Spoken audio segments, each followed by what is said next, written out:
Hallo zusammen und willkommen zu einer neuen Folge von Michaels Modellbaustube. Heute packen wir gemeinsam das Boot aus. Es handelt sich dabei um einen Jubiläumsbausatz von Revell und was euch da genau erwartet, das erfährt ihr nach den Hintergrundinfos. Also, bis gleich!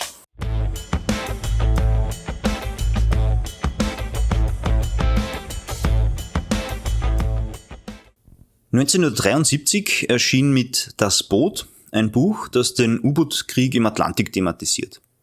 Geschrieben wurde es von Lothar Günther Buchheim, der im Zweiten Weltkrieg selber als Kriegsberichterstatter auf diversen Feindfahrten dabei war. Der Roman, der basiert großteils auf Buchheims Erlebnissen und so lässt uns der Autor den Alltag auf einem U-Boot erleben, so wie er wirklich war. Schonungslos, unerbittlich und definitiv keine Seefahrerromantik. Obwohl die Namen in dem Werk verfälscht oder erst gar nicht erwähnt werden, da regnet es heftige Kritik. Man muss sich da auch bewusst sein, dass damals noch sehr viele Besatzungsmitglieder und Zeitzeugen gelebt haben. Der ein oder andere, der hat sich dann eben da wiedererkannt und war mit der Darstellung von sich oder anderen Kameraden überhaupt nicht einverstanden. In einem Interview mit dem Jan Fedder, der in der späteren Verfilmung ja mitspielt, da wurde auch erwähnt, dass sich das Vorbild zu seiner Figur nach dem Erscheinen des Buches das Leben genommen hat. Zu groß war da die Angst, dass sein Bootsfahrerleben ans Licht kommt, obwohl sein Name im Buch nie genannt wird. Das ist sehr tragisch und zeigt aber auch, wie viel Zündstoff da in diesem Roman drinnen war. Ende der 70er Jahre, da wagte man sich dann an eine Verfilmung des ganzen Stoffes. Ursprünglich sollte es eine Koproduktion zwischen den Bavaria Studios, die sich die Verfilmungsrechte gesichert haben, und dem Pressman Incorporated aus den USA werden. Auch die Besetzung sollte nur amerikanisch sein. So sollte zum Beispiel der Robert Redford den Kapitänleutnant, also den Kommandanten des Bootes, spielen. Nachdem das Drehbuch aber zu actionlastig war und generell die ganze Geschichte mit Nazi-Klischees gespickt wurde, da hat es der Buchheim kritisiert und die amerikanische Produktionsfirma hat sich komplett aus dem Projekt zurückgezogen.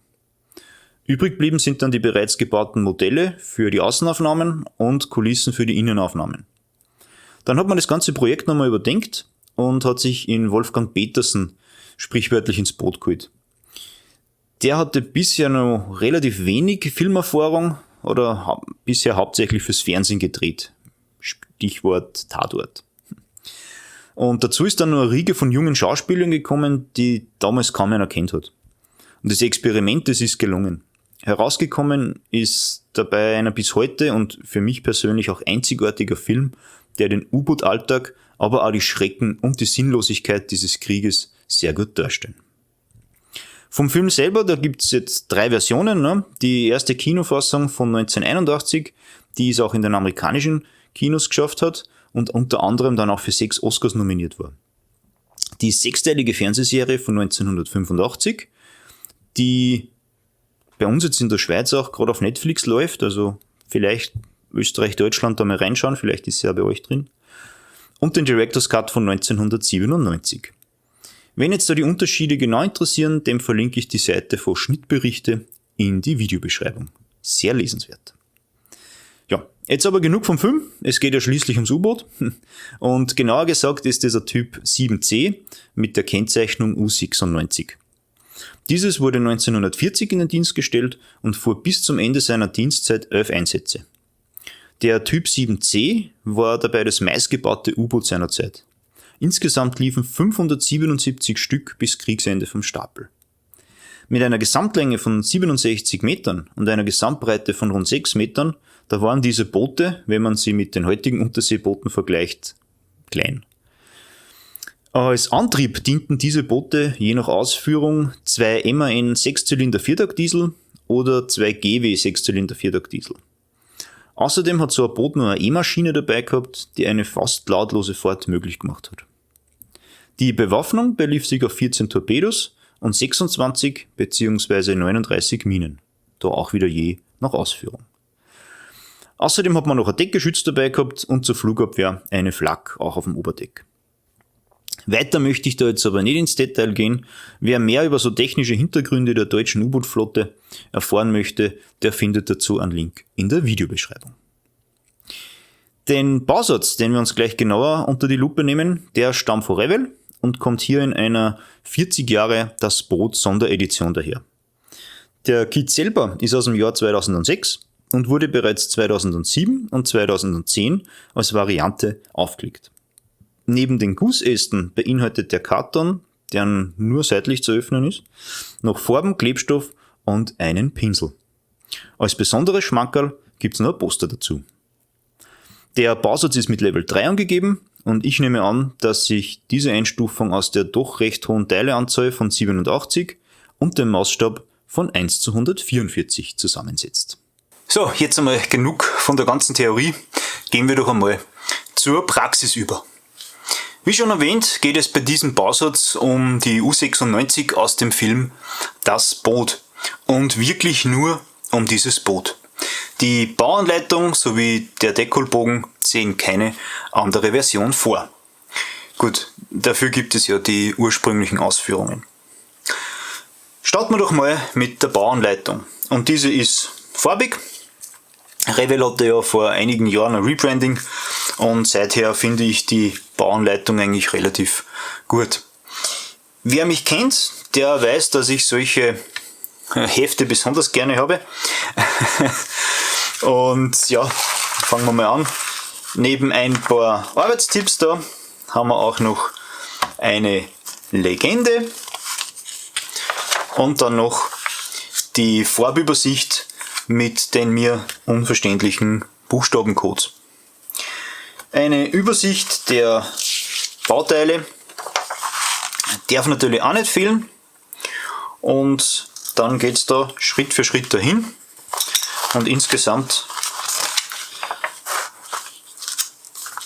führen 30 Bauabschnitte dann zum fertigen Modell.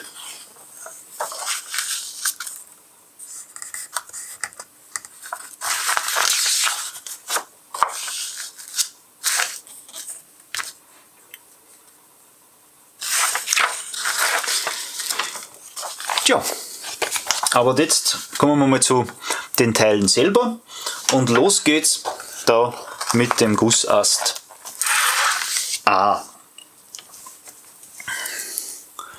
Ich zoome euch da wieder ein bisschen rein. So. Und dieser, der hat da neben dem Sockel und ein paar Rudern, da die Periskope und so, auch noch Stabilitätsteile drauf. Da. Und auf den ersten Blick schauen die Teile mal ganz gut aus. Nur da und dort hat man ein bisschen Fischhaut. Aber auch die Details sind da ganz gut wiedergegeben. Ist ja bei diesem Maßstab keine Selbstverständlichkeit.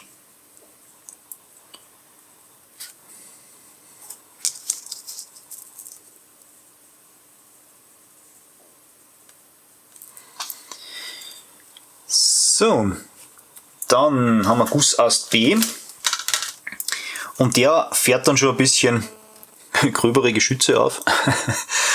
Hier haben wir nämlich das Oberdeck samt Teile vom Turm und der Reling. Und bei der Reling, da haben wir jetzt richtig doofe Angüsse. Ich nenne jetzt das einfach mal doof. Will ja da jugendfrei bleiben. Ich zoome euch da mal rein, dann seht ihr das genau, was ich da meine. Wir haben da so Angüsse dran. Ja, und da muss man jetzt auch natürlich dazu sagen, dass bei diesem Maßstab 1:144 der Kunststoff teilweise doch recht dick ist, was da jetzt besonders die Reling angeht. Da können Ätzteile natürlich massiv Abhilfe schaffen, aber dazu später mehr.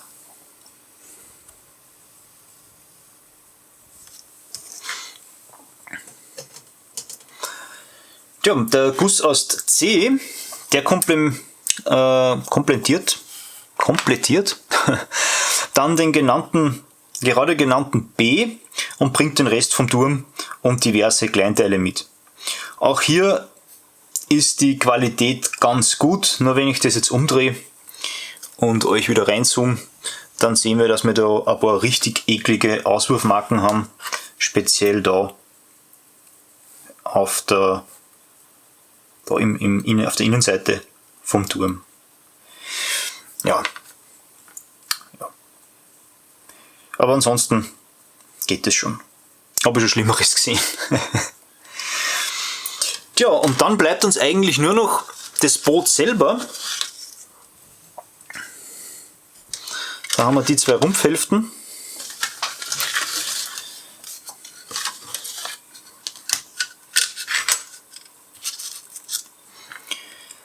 Und die liegen dem Bausatz lose bei, also die sind nicht in einem Gussast drinnen. Und die weisen eigentlich einen sehr guten Detaillierungsgrad auf. Hier und da, also wir haben ja da so Schlitze, die muss man natürlich aufbohren, aber da gibt es wirklich Schlimmeres. Was auch noch interessant ist, wegen den Nieten, ich habe da mal einen anderen Baubericht auch gesehen und auch Originalbilder, also der hat Originalbilder natürlich zu Hilfe genommen, und da sind diese Nieten gar nicht so stark ausgeprägt. Also wenn ich da drüber fahre, spürt man die richtig, aber die kann man auch ein bisschen wegschleifen. Ja. Aber ansonsten schaut es da ganz gut aus. Wie die dann schlussendlich zusammenpassen, das wird dann erst der Zusammenbau zeigen. Tja, dann haben wir noch den Dekolbogen.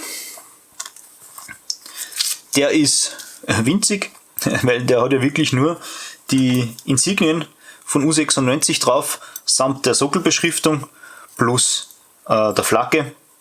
Und ja, was da jetzt zum Beispiel komplett fehlt, das ist Wasserlinienmarkierung. Jedes U-Boot hat sowas gehabt. Diese wurde kurzerhand bei AMP bestellt.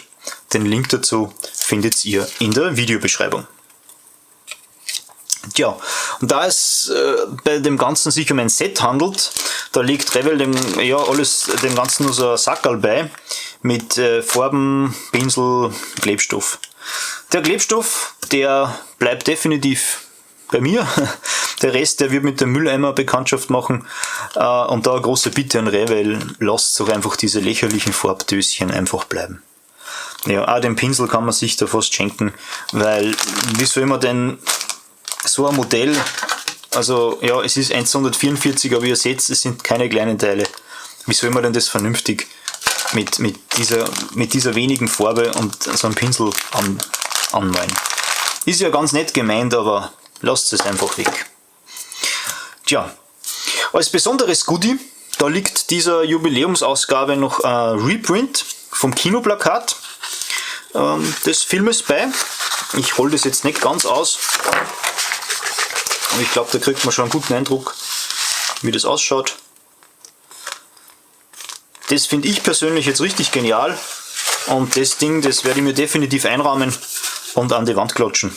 Was auch ganz super ist, dass es gerollt und nicht gefaltet dem Bausatz beiliegt. Tja, und vorhin habe ich schon angeschnitten, wenn der Kunststoff da etwas zu dick ist, der kann sich mit Ätzteilen weiterhelfen. Ich selber habe mir da das Ätzteilset von RC Subs bestellt. Das ist aber leider noch nicht eingetroffen. Dafür blende ich da jetzt schnell ein Bild davon ein.